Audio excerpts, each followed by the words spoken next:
Hello everybody, it's your boy Warwick, and we're here to play some more KFC! I love you, Colonel Sanders. Dating sim. Look at this place. It's magnificent. Finally, we get to show our stuff. Wait a second. Oh no, we have to show our stuff. What if I totally blow it? You're not going to blow everything. Except maybe kisses to the crowd of fans you're going to earn with your signature adorable tiny food creations. Welcome students to Cooking Arena, where today's lesson will be cooking with partners. Hurry up and pair off. Naturally, Miriam looks over at you.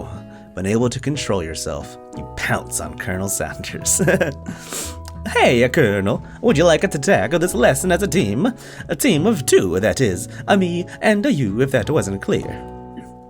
Wanna be my partner? Sure, Wario. I'll prepare our station.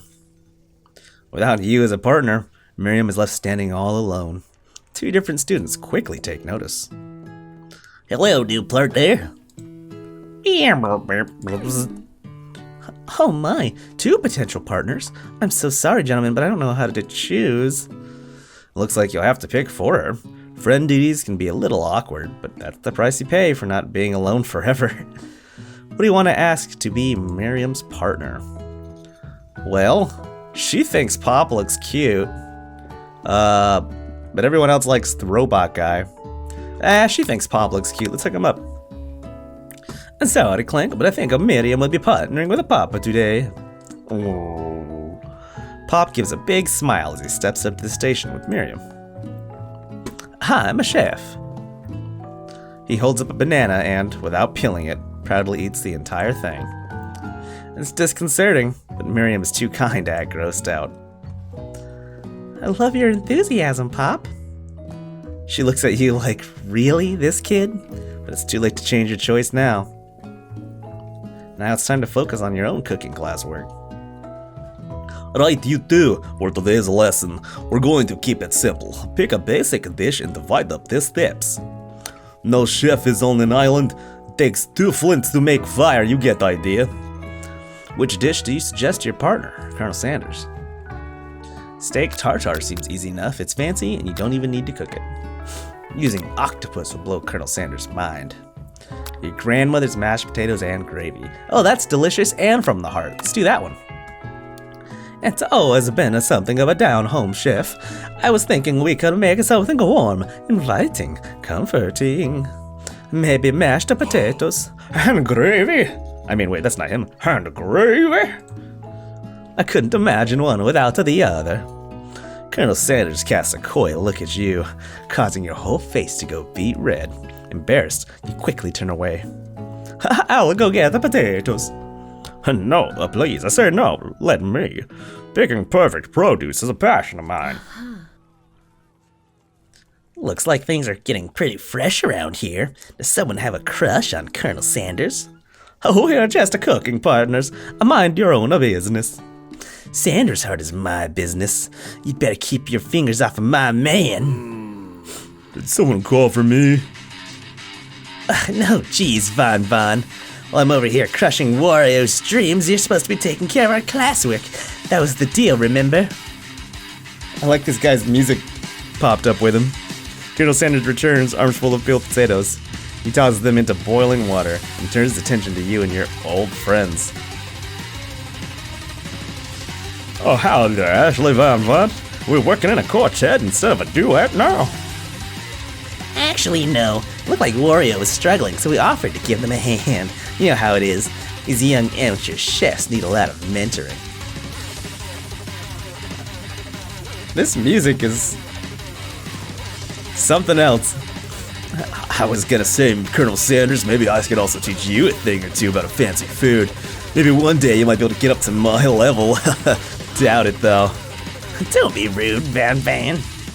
Personally, I have no doubts whatsoever about Colonel Sanders' ability to concoct creations worthy of admiration. After all, your fried chicken was quite spectacular. Well, Colonel, if you ask me, I might make a better partner for you than this thing that has positioned itself at your station. Don't you feel deep down that we can cast complementary shadows? We fit together like a thigh and a drumstick. It just makes sense. Nothing about this makes any sense. But one thing is clear. She can play a dang good guitar. I mean, she's coming for Colonel if you don't watch out. Ashley's really going at you hard.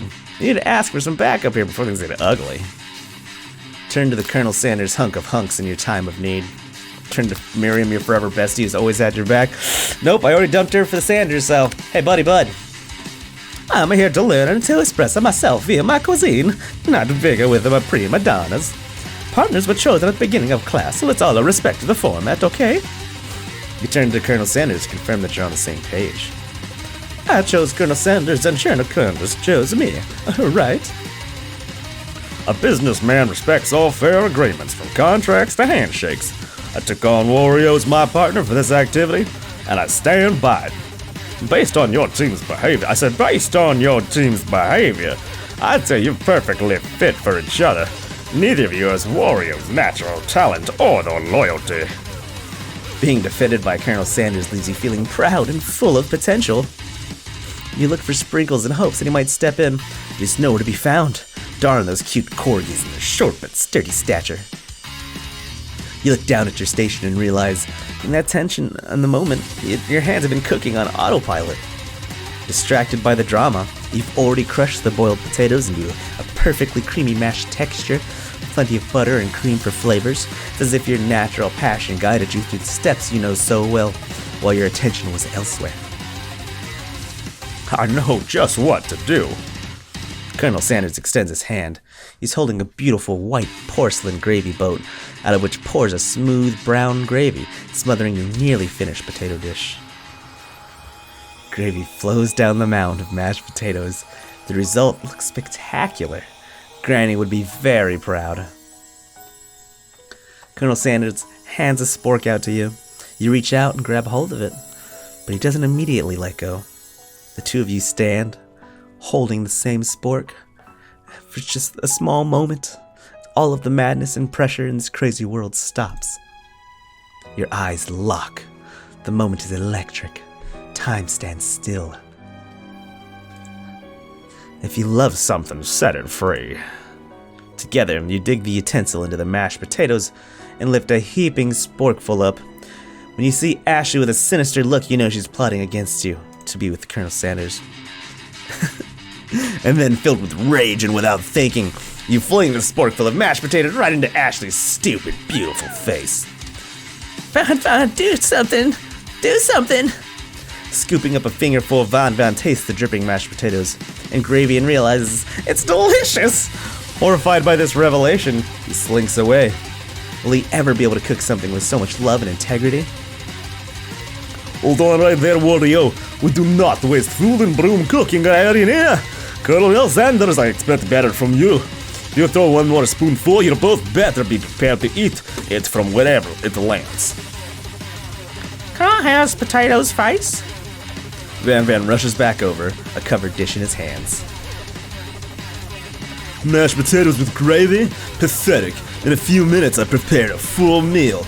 Gaze upon my specialty, braised tentacle of octopus in my silky saltwater sauce. Plated on a battle axe blade forged by my supreme chef ancestors. I mean, sure, why not? You've ignored me for too long. It ends now. It is I who will have first bite, and you'll all look with envy. The interrupting student rushes at Van and swipes a bite of his signature dish right off the plate. No, don't! Something about this doesn't strike my nose quite right. I think the octopus was rushed. It may have turned in the process. The results could be toxic. Too late. It has been eaten. I think I left something in the oven. I don't feel so good. It's killed him. Everyone step back, don't take other bite. When you look back at the plate, the rest of it is gone. You notice the tip of the tentacle being slurped up in Pop's mouth. Pop winces in pain for just a moment, then is almost immediately back to his oblivious self. Oopsie. Tastes like poison. The entire class is gathered to watch Pop's final moments. Shock has frozen the whole crowd. They are as motionless as statues. The class bell rings, disrupting the moment and snapping everyone back to reality. It would appear that Pop's enthusiasm for trying new things, despite obvious danger, has inoculated him against poisons of all kinds. Of course it has. I'm not sure the professors here make enough money. Goes to a student, hello, I turned into a ghost over here. And seeing that you're shaken up by that really annoying student and all of his nonsense, Colonel Sanders approaches you. I'm sorry. I said I'm sorry you had to go through that. Please, let me walk you home. What? Like for real? What? Oh, come on. You follow Colonel Sanders out of the room. At night, the school building has taken on another vibe entirely.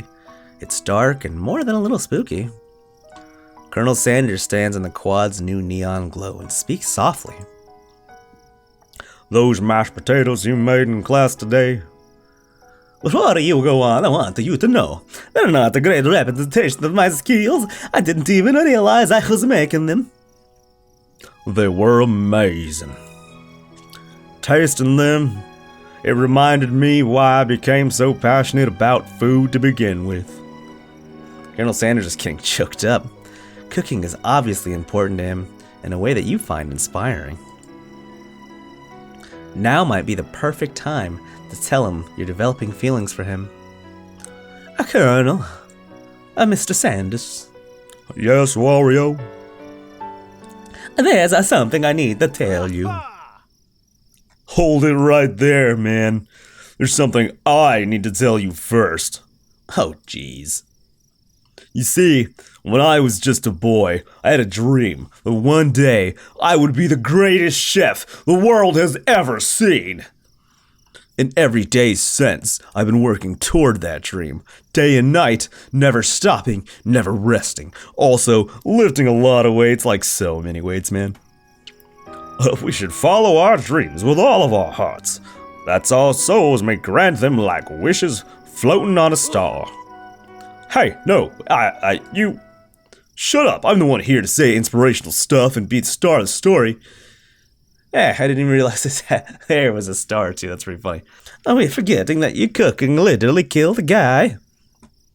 You can't prove that. I also saw that guy you killed. What was his name? Somewhere in the distance you hear a long, sad sigh. Aw. Forget him. We're talking about me. Me. I'm the hero. Spork Monster. The Spork Monster is here to fight you. I think I left the fridge door open. Later, nerds. How dare you? How dare you threaten me just as I was letting my guard down and connecting with another chef on an emotional level? Spork Monster. Be afraid. Be very afraid of me. Cause I'm a monster, see? Is he rhyming on the purpose, or is that just a coincidence? Before you can discuss syntax any further. It's a turn-based fight sequence! What will you do? Attack! You decide to go on the attack. Which attack will you use? Cook with love! Cook with love does 1 damage. It just got real. That attack really upset Spork Monster. Spork Monster goes on the attack. They spit hot gravy at you. You take 1 damage. Defend? You decide to defend. Which defense will you use? Trepidation? You continue to stay back and do whatever comes your way. Seems like a pretty weird strategy, but okay, sure, you do you. Spork Monster focuses their mashed mind and draws an energy from Mother Earth itself. They grow larger and more intimidating. How you respond? Oh, I guess I'm attacking again. Which attack will you use? Cook with some more love, I guess. Cook with love does 1 damage. Spork Monster's no quitter. Buffed up and ready to rumble. They go on the attack once again. Spork Monster utilizes Utilitensile. You take 2 damage from the attack. If you take much more damage, you're not going to survive the battle. You decide to go on the attack. Cook with love. Cook with love does 1 damage. Using cheese sauce on the lawn of the quad. I wonder who's going to clean that up. Feeling vulnerable, Spork Monster prepares for its ultimate attack. Rounded Edge. Vile villain, your reign of terror stops here. Colonel Sanders summons the energy of 1,000 chickens. Pot Pie Power Pinch! Hot Pie Power Pinch does 10 damage. Spork Monster is defeated. You saved me. An injured Spork Monster spews steam into the night. Forget mercy, finish him. Spare this wretched beast. Let's spare it. Show the complexity of our love. You managed to tamp down your disgust at the sight of this gnarly beast long enough to realize that he is still a living creature with a pure soul who deserves your pity, not your wrath. You're going, beast. You don't dare come back for a follow-up encounter. I won't forget this, and I certainly won't be back like you said. Spork monster scuffles off into the night. The defeated monster left behind a special item. It appears at first to be a cookbook, but upon closer inspection, it's so much more. It's a book of magic spells with a golden chicken on the cover. You open the cover and find a library card tucked inside. The last name to have signed it is Borko. Borko? That name sounds strangely familiar. Your blood is pumping as you stand in the quiet of the night, holding the mysterious book in your hands. As you come down from your battle buzz, you realize that your final attack has left you completely depleted. The world around you begins to fade away. Without any energy to keep your eyes open, darkness overtakes you. The image of Colonel Sanders flashes before your eyes as you fall asleep. He must have helped you get home in your tired state. You don't know if you could have made it with him. What a guy. You made it without him. You want to thank him, but you don't have the strength to utter a single word. You feel your covers being pulled up over you as you are tucked in tightly. Good night, my Colonel. In your dream, you're together with Colonel Sanders. For some reason, Sprinkles is also there, instructing your love. Dreams are weird.